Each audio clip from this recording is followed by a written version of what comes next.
ভোলার বিভিন্ন চরাঞ্চলে পতিত জমিতে চাষ করা হচ্ছে শশাসহ বিভিন্ন সবজি। প্রথমে মাটি কেটে ১ থেকে ২ মিটার চওড়া বেড তৈরি করে রোপণ করা হয় ভালো মানের সবজির বীজ। এরপর ২ বেডের মাঝখানে নালা করে উৎপাদিত সবজির জন্য মাচা করা হয়। সরজান নামে পরিচিত এই পদ্ধতিতে সবজির চাষ করে সফলতা পেয়েছেন চাষিরা।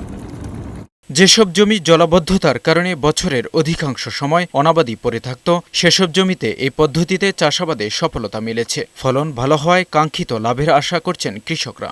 আলহামদুলিল্লাহ ১২ মাসে আমরা সবজি চাষ করতে পারি, ১২ মাসে করতে পারি এবং বর্ষাতে নালাতে পানি থাকে, বর্ষাতে আমরা মাছের চাষ করতে পারি, অন্য বিভিন্ন সবজি করতে পারি। আমাকে আলহামদুলিল্লাহ সারা বছর আমাকে চলে। শশা লাগাইছি, আমার তাতে দেওয়া যাইতে আছে আমার ৪০,০০০ টাকা খরচ হয়েছে। আমি ১,৬৫,০০০ টাকার মাল বেচছি।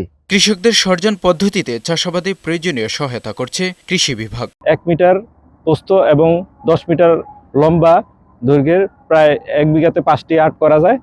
এটা বলার জন্য একদম চাহিদা সম্পন্ন একটা প্রযুক্তি। এই পুরো জমিটা পতিত থেকে চাষের আওতায় আনতেছি এবং ফসলের উৎপাদনশীলতা বৃদ্ধি পাচ্ছে। বৃদ্ধি পাওয়ার জন্য যে ফসল চাষ করতে হবে সেটা আমরা সার্বক্ষণিক আমরা এবং গ্রামীণ জন উন্নয়ন সংস্থা সহ অন্য যারা আছেন তারা সার্বক্ষণিক পরামর্শ দিয়ে যাচ্ছে। সরজান পদ্ধতির চাষ আরও বাড়ানো গেলে উপকূলীয় কৃষিতে বৈপ্লবিক পরিবর্তন আসবে বলে মনে করছেন স্থানীয়রা।